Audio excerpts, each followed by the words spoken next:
paz do Senhor, mais uma vez seja muito bem-vindo à nossa Escola Bíblica Dominical, a Escola Dominical da Igreja Evangélica Assembleia de Deus aqui no campo de Nossa Senhora da Glória, em Sergipe. Eu sou o evangelista Eliel Simplício, está aqui comigo o presbítero Israel. Paz do Senhor, irmão Israel. Paz do Senhor, evangelista Eliel. Mais uma vez, bem-vindo, mais um trimestre, né? Você tem a oportunidade de acompanhar. Se você teve a oportunidade de acompanhar no último trimestre, você viu que na semana passada a gente encerrou na última lição, uma lição sobre a multiforme graça de Deus. Nessa semana agora nós iniciamos um novo trimestre, um trimestre maravilhoso, cujo tema nós estaremos estudando é o plano de Deus para Israel em meio à infidelidade da nação, as correções e os ensinamentos divinos no período dos reis de Israel. Então, dentre outras coisas, nós estaremos estudando o período dos reis de Israel aqui e o que Deus quis tratar com aquele povo naquele determinado momento, período do tempo da história dos hebreus. Então, você é nosso convidado. Se você já é inscrito no canal da IEAD Glória, dê o seu like, compartilhe, comente aqui embaixo também na nossa aula, tá bom? Se você ainda não é inscrito, se inscreva no nosso canal para que você possa receber todas as notificações quando chegar vídeo novo no canal. Seja de cultos online que são transmitidos, seja também de qualquer outro material que for divulgado pela IEAD Glória ou a pré-aula da Escola Bíblica Dominical, que toda terça-feira, às 19 horas, nós lançamos aqui dentro do canal. Seja muito bem-vindo. Comentarista desse trimestre é o pastor Cleiton Pomerinig. Ele é doutor e mestre em teologia e serve ao Senhor na Assembleia de Deus em Joinville, Santa Catarina, como pastor auxiliar. Então nós vamos estar aproveitando dos comentários do pastor Cleiton aqui durante todo esse trimestre, tá bom? Logo na lição de número 1, nós vamos ter um tema muito interessante, que é a ascensão de Salomão e a construção do templo. Nós vamos estar estudando basicamente sobre o reinado de Salomão, como que se deu do começo até o final. Nós sabemos que é uma história muito linda, muito maravilhosa, né? Mas que no final nos traz alguns alertas em relação à nossa vida diante do Senhor. E a construção do templo foi aqui um importante espaço que foi construído em Israel para adoração ao Senhor e a habitação do Deus verdadeiro. O texto da lição está baseado em 1 Reis, capítulo de número 8, versículo de número 11. E não podiam ter-se em pé os sacerdotes para ministrar, por causa da nuvem, porque a glória do Senhor enchera toda a casa. Verdade prática da lição. O pedido de sabedoria feito por Salomão a Deus aponta para a maturidade espiritual que deseja para os seus filhos, ou que Deus deseja, para os seus filhos. Vou só repetir aqui a verdade prática da lição. O pedido de sabedoria feito por Salomão a Deus aponta para a maturidade espiritual que Deus deseja para os seus filhos. Então, logo aqui nós observamos na verdade prática da lição que Salomão ele deu uma demonstração muito clara de maturidade espiritual, que é a mesma maturidade que o Senhor deseja para o seu povo, para a sua igreja. Gostaria de pedir aqui ao presbítero Israel para fazer a leitura bíblica em classe, que estão em 2 textos no primeiro livro dos Reis. Saúdo a todos com a paz do Senhor, que Deus abençoe a todos, tenhamos um ótimo estudo para a honra e a glória do Senhor Jesus. Quero ler a palavra de Deus aqui no livro de 1 Reis, capítulo 4, versículos de 29 a 34, capítulo 6, versículo 1 e versículos de 11 a 14. E deu Deus a sabedoria, e deu Deus a Salomão sabedoria e muitíssimo entendimento e largueza de coração, como a areia que está na praia do mar. E era a sabedoria de Salomão maior do que a sabedoria de todos os do Oriente e do que toda a sabedoria dos egípcios. E era ele ainda mais sábio do que todos os homens, e do que Etã, Araíta, e do que Emã, e Calcol, e Dar, filhos de Maom, e correu o seu nome por todas as nações em redor. E disse 3.000 provérbios, e foram os seus cânticos 1005. Também falou das árvores, desde o cedro que está no Líbano até o hisopo que nasce na parede. Também falou dos animais e das aves e dos répteis e dos peixes. E vinham de todos os povos a ouvir a sabedoria de Salomão, e de todos os reis da terra que tinham ouvido a sua sabedoria. E sucedeu que, no ano 480, depois de saírem os filhos de Israel do Egito, no ano quarto do reinado de Salomão sobre Israel, no mês de Ziv, este é o mês segundo, Salomão começou a edificar a casa do Senhor. Então veio a palavra do Senhor a Salomão, dizendo: quanto a esta casa que tu edificas, se andares nos meus estatutos, e fizeres os meus juízos, e guardares todos os meus mandamentos, andando neles, confirmarei para contigo a minha palavra, a qual falei a Davi, teu pai. E habitarei no meio dos filhos de Israel, e não desampararei o meu povo de Israel. Assim edificou Salomão aquela casa e a aperfeiçoou. Amém. Perfeito, muito obrigado, presbítero Israel. Nós temos aqui, ao finalizar essa lição, 3 objetivos. O primeiro deles é evidenciar as virtudes de Salomão. Quais eram as virtudes de Salomão? Você perguntar a qualquer crente, né, que já tem um determinado conhecimento sobre Salomão, a primeira virtude que ele vai dizer de Salomão é sabedoria, né, que é o que mais marcou a história de Salomão. Então nós vamos entender aqui sobre a evidência das virtudes que Salomão ele tinha na sua vida. Em segundo lugar, destacar o comportamento orgulhoso de Salomão no final da sua vida. Então, um homem muito sábio durante toda a sua vida, tido como o mais sábio que pisou, obviamente, depois de Jesus, né, na face da terra. Tanto que a Bíblia diz que antes dele e depois dele não haveria ninguém tão sábio quanto ele, com exceção, voltamos a dizer aqui, de Jesus, né? Mas ainda assim ele teve um comportamento orgulhoso no final da sua vida, e no segundo tópico dessa lição nós vamos ver como que se deu esse comportamento orgulhoso de um homem tão sábio, né? E em terceiro lugar, apontar os feitos de Salomão, as realizações dele durante o seu período de governo em Israel, enquanto ele foi rei em Israel. Presbítero Israel, tratando em relação à sabedoria, que me parece ser o tema que mais define Salomão, inclusive o primeiro tópico nós vamos tratar disso, a sabedoria de Salomão. Como é que a gente estabelece uma relação entre inteligência e sabedoria? E também sabedoria é uma habilidade, é uma virtude, pode ser adquirido, não pode? Como é que a gente entende isso? Eu queria que o senhor fizesse essa parte introdutória aqui, e segundo o comentário do escritor da nossa lição, o comentarista da nossa lição, o que é que ele vê em relação a essas duas pautas, né? Inteligência e sabedoria.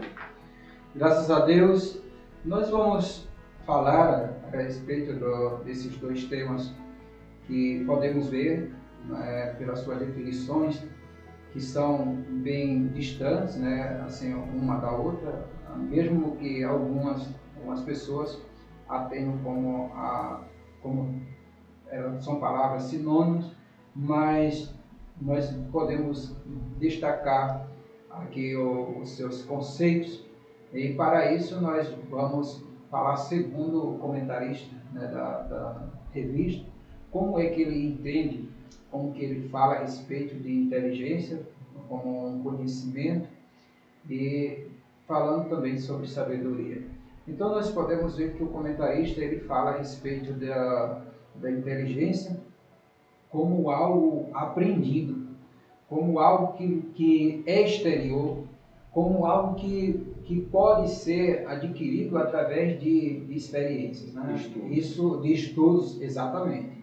Então, não só é o escritor, né, da revista, mas podemos ver também em outras fontes, quando se fala em inteligência, até podemos dizer que a inteligência ela pode ser aprendida, né? Por quê? Porque ela pode ser adquirida através de estudos, através de leituras, é algo exterior, é algo que se pode ser alcançado.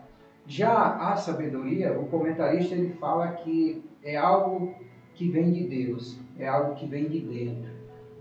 E quando a pessoa ela tem essa virtude, quando ela tem essa virtude, ela pode lidar com essas experiências, com aquilo que é do mundo exterior, com aquilo que é aprendido. Então, na realidade, a sabedoria é uma habilidade para saber se sair em situações difíceis. Ele pode falar a respeito também nós podemos ver a respeito dessa habilidade como uma capacidade de ser sábio, como aquilo que a pessoa ela tem, esse conhecimento formado dentro, é algo de dentro, é algo que é dado por Deus, podemos dizer assim. Vejo que somos criaturas de Deus, Então, o escritor ele faz essa distinção, essa diferença, falando a respeito da sabedoria como uma virtude, como uma habilidade dada por Deus para a pessoa saber lidar com situações difíceis e saber lidar também com as experiências, até mesmo com a inteligência, com aquilo que já que você pode adquirir. Então, você ter essa habilidade. Perfeito.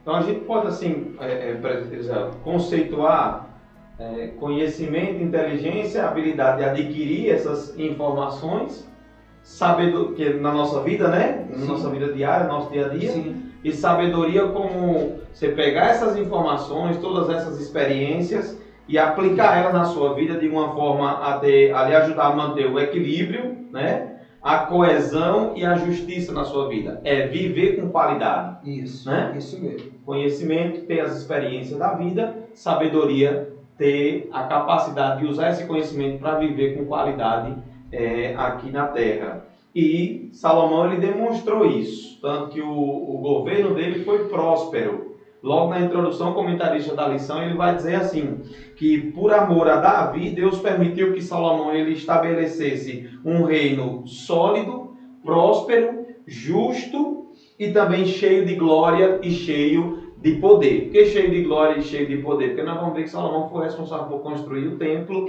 e Deus ele derramou da sua glória, Deus ele se revelou de uma maneira sobrenatural para aquela geração naquele tempo através do reinado de Salomão. Só que mesmo diante de toda essa sabedoria, mesmo diante de todo esse cenário positivo para o reinado de Salomão, para a vida de Salomão, ele no final da sua vida, ou durante a sua vida, a gente pode dizer assim, ele abriu mão de alguns princípios do Senhor. Princípios que conferem a nós a segurança de estar em Deus e a certeza de que tudo que nós fizermos prosperará. E uma vez que nós abrimos mão desses princípios, nós sabemos que não tem como as coisas darem certo. Então, nós vamos entender na vida de Salomão como é que foi essa relação entre mesmo um homem muito sábio ter fracassado no final do seu reinado, ter chegado a uma situação, a gente pode dizer assim, uma situação muito caótica, muito complicada. A vida de Salomão ficou no final, logo no final da sua carreira e do seu reino.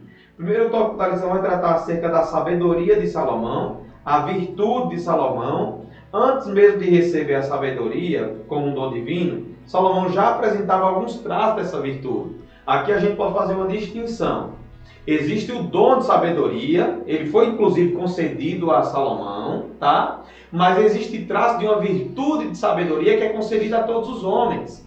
O dom da sabedoria é aquele que Deus ele vai dar para o homem para realizar em situações extraordinárias, coisas também maravilhosas que muitas vezes faz até a órbita humana, Salomão recebeu esse dom da sabedoria, ele recebeu. No entanto, existe também a virtude da sabedoria, que mesmo antes de receber esse dom, segundo o comentarista da lição, Salomão já demonstrava essa virtude. Aliás, onde é que Salomão ele demonstrava essa virtude? Quando Deus ele chega para ele em sonho, logo na transição do reinado, e Deus ele diz assim para Salomão: me diz o que é que tu queres. Isso está escrito no primeiro livro dos Reis, no capítulo número 3, versículos 1 até o versículo número 10, você vai ver o Senhor ele tratar desse sonho junto com Salomão. Aí Salomão chega para Deus e diz assim: eu quero sabedoria. Por que eu quero sabedoria? Porque eu ainda sou um menino. Eu não sei entrar e sair. Eu quero sabedoria para entrar e sair, para julgar o seu povo com retidão, para julgar o seu povo com equidade, para fazer com que o teu povo esteja sempre te servindo em tua presença, porque eu reconheço a importância desse chamado que eu tenho, dessa responsabilidade que eu tenho. E aí foi quando Deus se apresenta para ele e dá a resposta. Não, porque você não me pediu riqueza, não me pediu seus inimigos. Eu vou te dar tanto riqueza, vou tirar os inimigos do seu caminho, vou te dar muito prestígio, muita honra e também vou lhe dar sabedoria. Então, nós já temos essa avaliação que Salomão ele tinha já desde muito novo, essa virtude da sabedoria. Se ele fosse ganancioso, ele ia pedir dinheiro. Se fosse orgulhoso, ele ia pedir glória. Se fosse vaidoso, ele ia pedir muitos dias de vida. Se fosse vingativo, ele ia pedir a morte dos seus inimigos. E nada disso Salomão pediu. O que é que isso evidencia? Isso evidencia um senso, presbítero Israel, de prioridade. Salomão, ele sabia qual era a prioridade dele. A prioridade dele, enquanto rei de Israel, era cuidar do povo, julgar com retidão, cuidar da vida espiritual do povo, cuidar do reino de Israel para que não faltasse mantimento, alimentação e o reino prosperasse. E tudo isso, ele, orientado por Deus, dada a graça de Deus sobre a vida dele, ele teve muito êxito naquilo que ele se propôs a fazer, né? Vou pedir aqui o presbítero Israel, o sábio pede sabedoria. Trata para a gente esse tópico aqui, por favor, irmãozão. Nós podemos ver em Salomão, né, um homem humilde, por isso que ele, como você já citou aí, a respeito de como que era o coração de Salomão. Ele, para pedir sabedoria, ele é um ser realmente que vê em Deus um ser maior, o Deus Todo-Poderoso, aquele que tem todo o poder. Então nós não vemos a arrogância em Salomão. Então ele é uma pessoa humilde e para demonstrar, ou podemos ver como ele tinha essa virtude, em uma das suas respostas, que está escrita em 1 Reis, no capítulo 3, no versículo 7, parte B, quando ele diz assim: sou ainda menino pequeno, não sei como sair nem como entrar. Aqui nós podemos ver a dependência, a dependência de Deus, exatamente, porque o homem ele pode pensar tudo, ele pode querer fazer tudo, mas se ele não pensar que ele é um ser limitado, se ele não pensar que é um ser dependente, ele não consegue nada e ele não pode chegar a lugar nenhum. Mas quando podemos ver nessa resposta, que Salomão ele é como se ele dissesse para Deus: eu não vou fazer nada se o Senhor não me der, se o Senhor não permitir e se o Senhor não for na minha vida. Que Deus ele continue e possa também nos dar esse coração humilde e dependente de Deus. Perfeito. A gente observa aqui, presbítero Israel, que Salomão, ao pedir sabedoria a Deus e reconhecer essa pequenez dele, ele demonstra assim um profundo, vou usar as palavras aqui do comentarista da lição, um profundo autoconhecimento. E autoconhecer-se é uma característica peculiar de toda pessoa sábia. Não tem como você ser uma pessoa sábia se você não se autoconhece, se você não tem esse conhecimento de si próprio. E aí eu notei aqui um comentário, eu vou fazer leitura disso aqui, ó. Discernir a si mesmo é uma necessidade básica para se ter sabedoria. Você conhecer suas emoções, seus desejos, suas paixões, tudo isso é uma necessidade básica se você quer ter sabedoria. É você conhecer a si mesmo e você saber lidar consigo mesmo. Porque o sábio, ele tem essa característica, por se conhecer, ou ele toma a decisão de realizar algo, ou ele toma a decisão de não realizar. Ou ele avança, ou ele retrocede, ou ele para, exatamente por se conhecer, porque ele vai conhecer o limite dele. Ele diz, não, eu sei que o meu limite é até aqui. Aquele que não é sábio, insensato, ele não tem esse reconhecimento dos limites, porque ele não tem um autoconhecimento. Então, autoconhecimento é uma prerrogativa básica de toda pessoa sábia. Autoconhecer-se é fundamental. Sabedoria na prática de vida. Tiago escreveu uma epístola na sua epístola que existe uma falsa sabedoria que se evidencia pela inveja e sentimento faccioso. Essa sabedoria não vem de Deus, mas é terrena, animal e diabólica. De verdade mesmo, esse versículo aqui ele me assusta às vezes. Ele me assusta, porque ele demonstra que quando eu ajo baseado nesses sentimentos aqui, eu abro espaço para uma natureza animal e pior, diabólica. Existe uma falsa sabedoria também. Se existe uma sabedoria verdadeira que é evidenciada por características positivas que nós vamos ver daqui a pouco, também existe uma falsa sabedoria que é caracterizada por sentimentos negativos. Os sentimentos que são citados por Tiago no capítulo 3, versículo número 15, são inveja e sentimento faccioso. Que inveja, a gente já tem amplo conhecimento do que é isso, né? Às vezes é desejar aquilo que não é seu, aquilo que é dos outros, isso. Ou pior, desejar que o outro não tenha aquilo. Isso. Não é nem desejar que tenha aquilo que o outro tem, às vezes é desejar até que o outro não tenha, né? Por maldade no coração, por impureza no coração. E aí nessa tomada por esse sentimento, a pessoa com a falsa sabedoria pode tramar alguma astúcia, né? Para atrapalhar a vida do outro. Isso é uma falsa sabedoria. E o sentimento faccioso é o sentimento de divisão. Então, toda pessoa que age de maneira astuta, com essa falsa sabedoria, para provocar divisão, né? É uma pessoa que está dominado pela falsa sabedoria, que é animal, terrena e diabólica. Animal, terrena e diabólica. Então, essa falsa sabedoria, nós temos que estar atentos, porque tem muita gente, infelizmente, né, dominado por ela, ou se utilizando de esperteza, querendo levar vantagem sobre os outros, e essa sabedoria não vem de Deus. O que vem de Deus? As características da virtude da verdadeira sabedoria são a pureza, a pacificação, a prudência, a benevolência, a misericórdia, os bons frutos, a imparcialidade e a sinceridade. Tiago capítulo 3, versículo número 17. Toda vez que você vê alguém agir com pureza, agir com pacificação, quem provoca só guerra, quem provoca só confusão, dissensão, não age com sabedoria, né? Toda vez que você vê uma pessoa prudente, uma pessoa que ela, como diz a palavra, né? O avisado vê o mal e foge, né? O prudente também é assim. Jesus nos ensinou a nós sermos prudentes como as serpentes. Uma pessoa benevolente, uma pessoa misericordiosa, com bons frutos, com imparcialidade no trato com as pessoas, a pessoa que não trata as pessoas com distinção e diferença. Né? Israel está usando aqui um paletó azul e eu gosto da cor azul, não vou tratar fulano que está com paletó preto, porque ele só usa paletó preto e eu não gosto do paletó preto.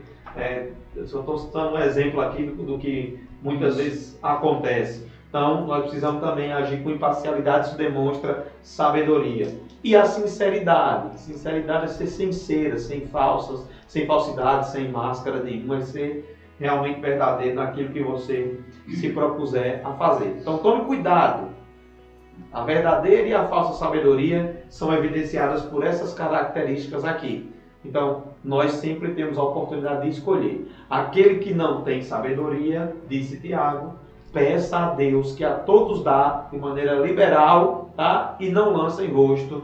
É a melhor parte disso tudo, né? Ele não lança em rosto, graças à bondade de Deus. A consolidação do poder no reinado de Salomão, presbítero Israel. Eu gostaria que você nos trouxesse aí essa primeira parte desse tópico.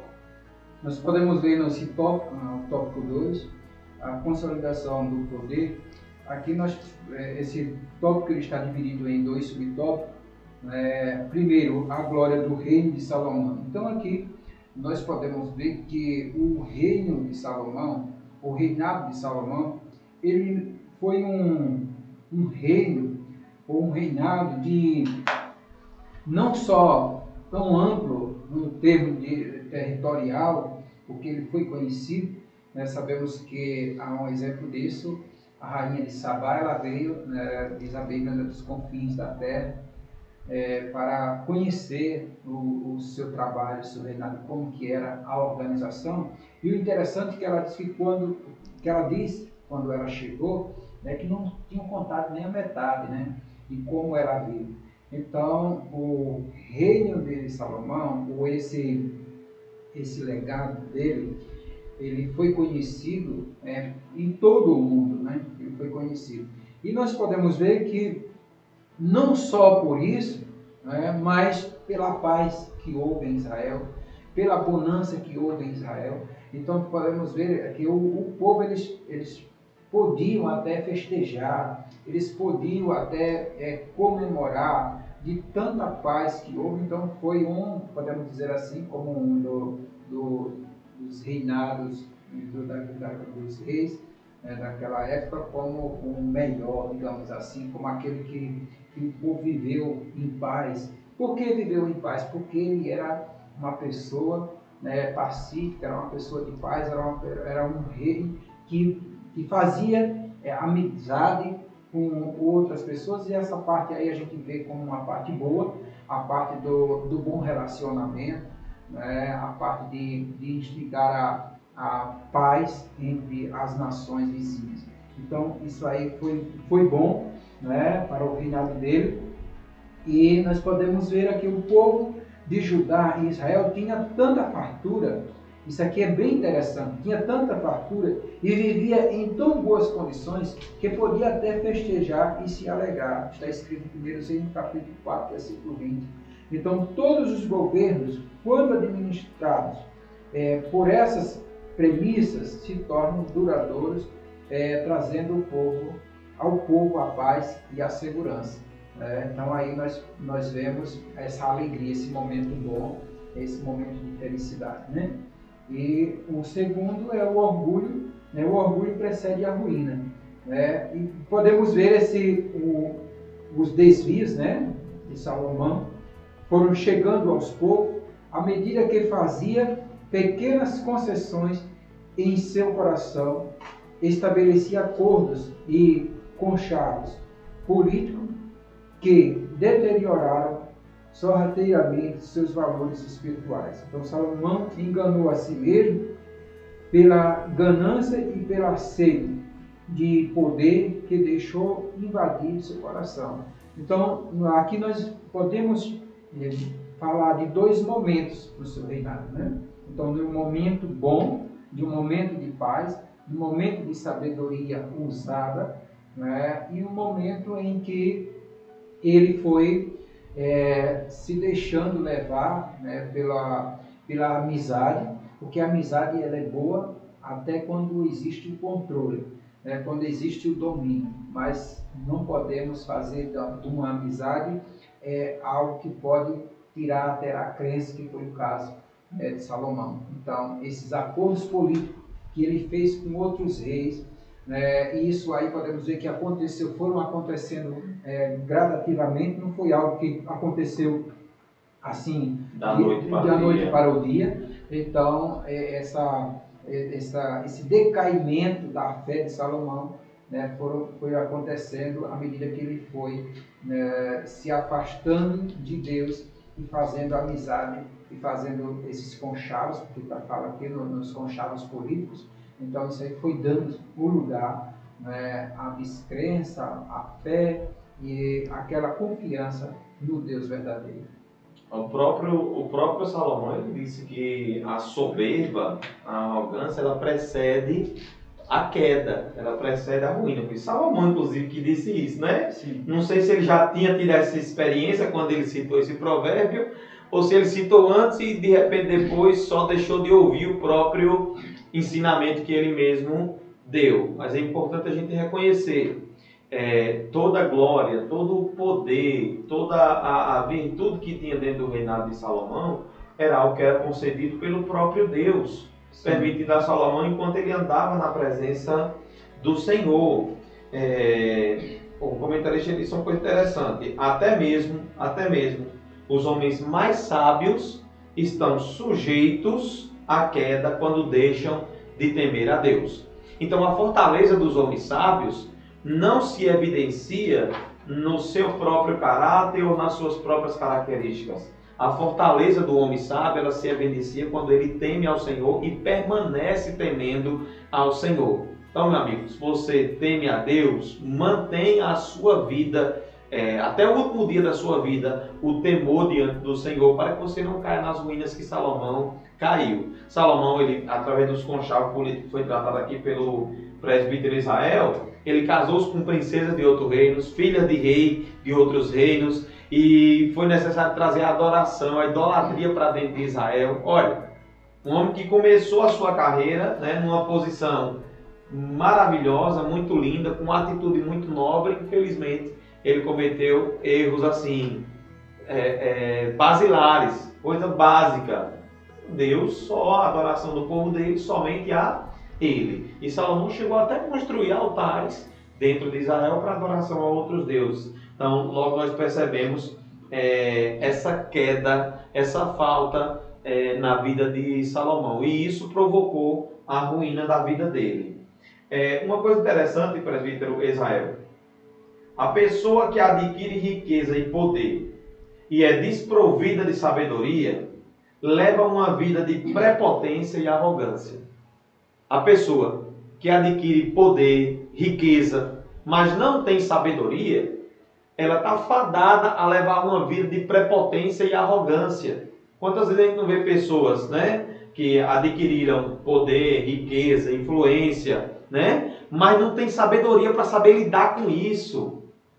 Ela até tem as ferramentas na mão, mas não tem a sabedoria para saber lidar com essas ferramentas, para saber lidar com o poder que recebeu, com a riqueza que recebeu, e acaba por menosprezar as pessoas, tratar os outros com arrogância, com acepção. Ela só costuma a lidar com pessoas com interesse.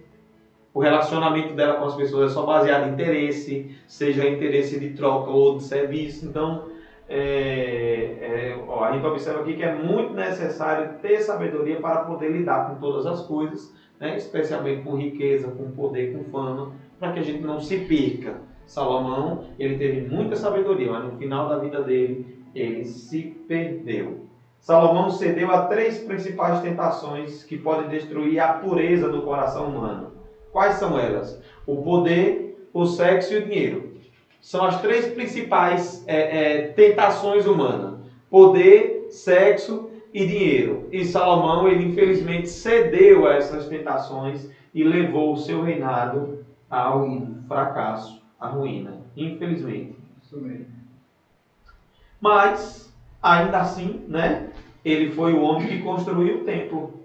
Ele foi o homem que Deus permitiu construir o templo. Porque Davi, ele se propôs no coração construir o templo, e Deus disse: não, você não vai construir. Vai vir um depois de você que vai construir esse templo. E aí foi quando Deus, ele levantou Salomão, filho de Davi, para edificar o templo.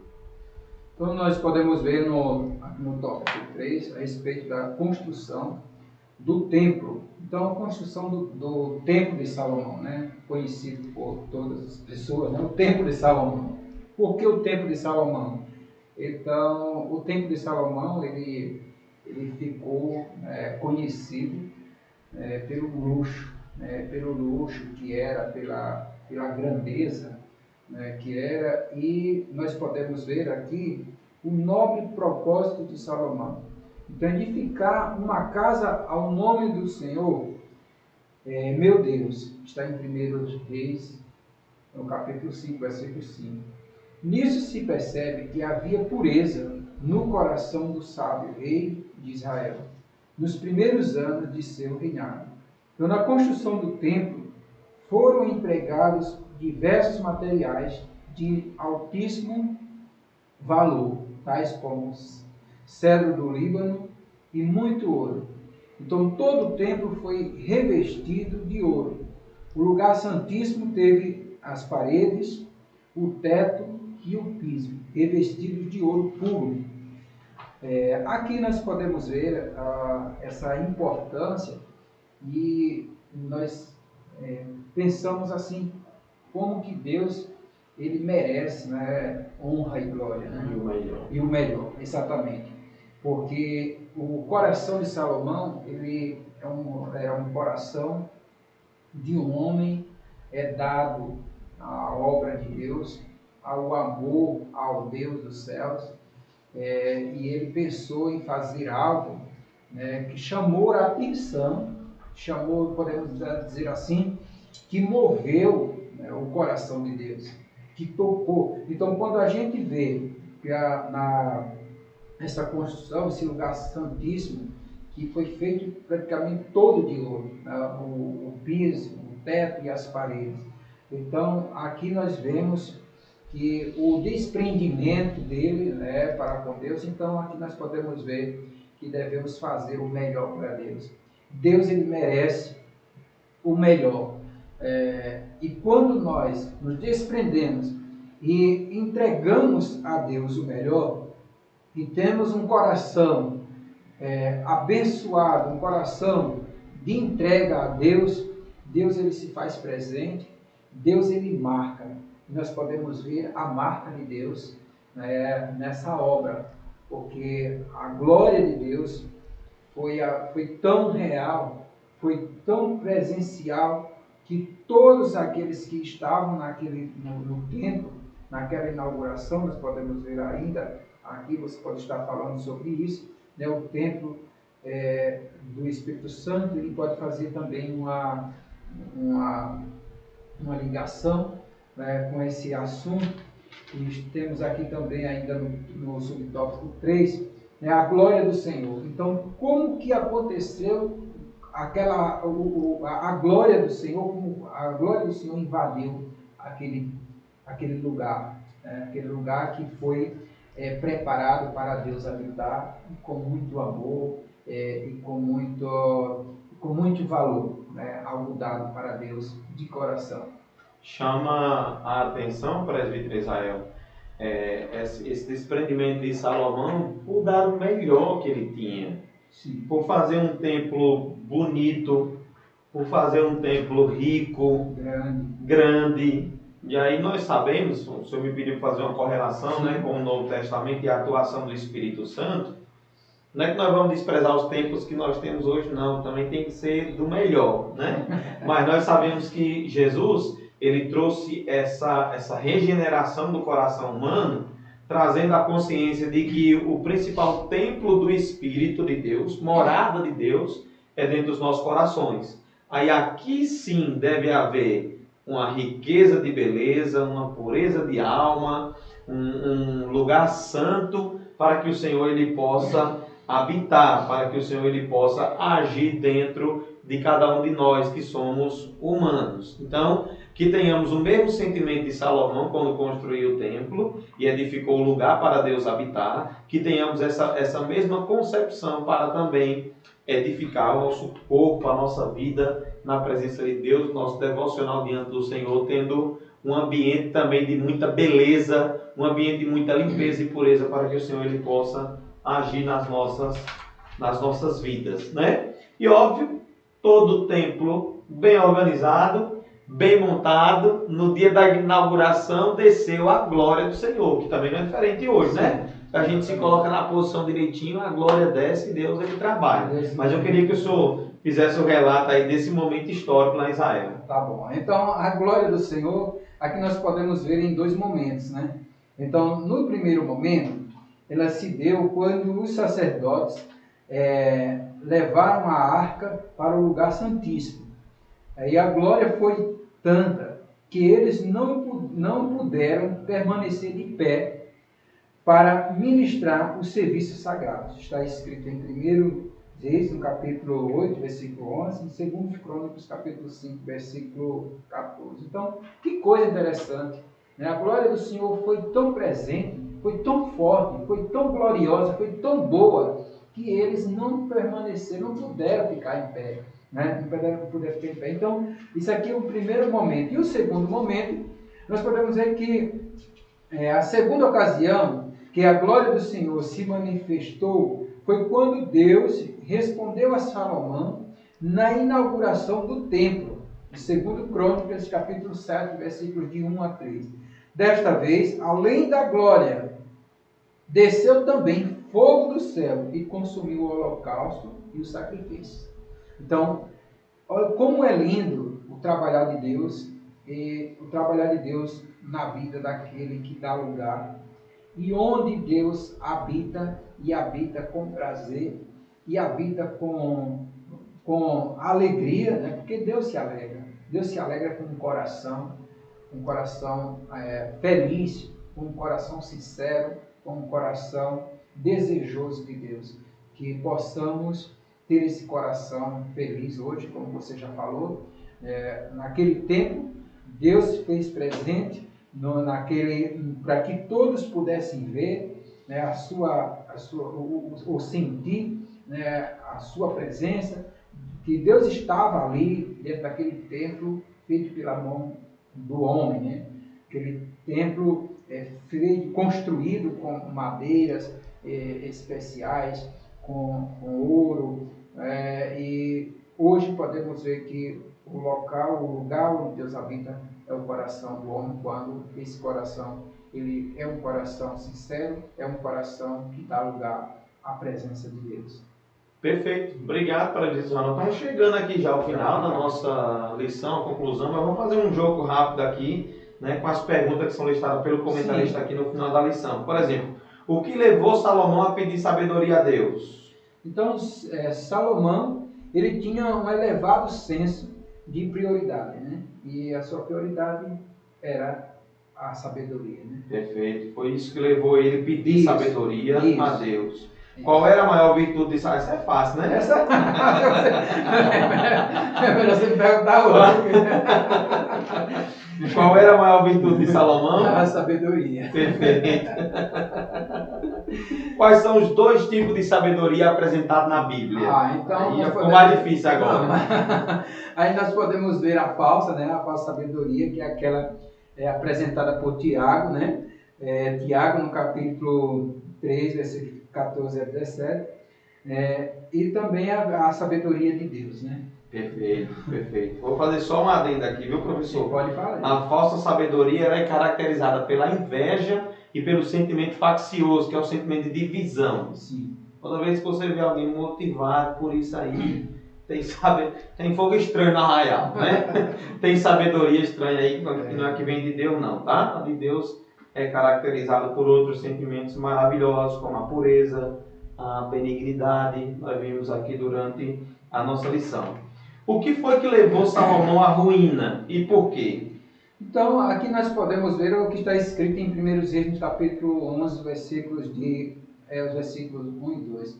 Então, foram os acordos políticos, os conchavos, as alianças, as concessões. Então, isso foi levando à ruína, né? Degradando Salomão, o coração dele. Isso. É importante a gente frisar, foi tratado aqui durante a lição, isso não aconteceu do dia para a noite, não. Foi gradativo. Uma coisa gradativa. A gente tem que tomar cuidado com isso, que às vezes a gente abre mão de uma coisinha hoje, não tem nada não. Abre mão de outra coisa amanhã, não tem nada não. Daqui a pouco isso toma uma proporção tão gigante que você não consegue mais sair. Tá igual a Salomão. Toma cuidado, viu? Tem que ter muito cuidado. A partir da redenção do homem, efetuado por Cristo no Calvário, qual é o local de habitação do Espírito Santo? Sabe o que é? Café com leite. Então, o próprio homem regenerado, né? É o que está escrito em 1 Coríntios, no capítulo 6, versículo 19, né? É o local onde Deus hoje habita, né? O Espírito Santo é o próprio homem regenerado. Habita nele. Exatamente. Por Jesus Cristo, né? Quando Jesus nos regenerou, hoje nós temos lugar, né, predileto. Graças a Deus, né? Olha como a gente é importante. Graças a Deus por essa oportunidade dessa aula aqui de hoje, tá? Nós já finalizamos, até nosso tempo a gente já estourou. A nossa diretora de produção está apontando o relógio aqui. Eu quero lhe agradecer por hoje, compartilhe essa aula, tá? Espero que você tenha aproveitado. Na próxima semana, nós temos uma lição que nós vamos tratar aqui acerca do reino dividido. Jeroboão e Roboão. Nós vamos tratar aqui por que foi que o reino foi dividido. Teve maus conselhos ou bons conselhos? Nós vamos ver qual a importância dos conselhos. Isso tudo na próxima semana, tá bom? Deus te abençoe em nome de Jesus e até a semana que vem.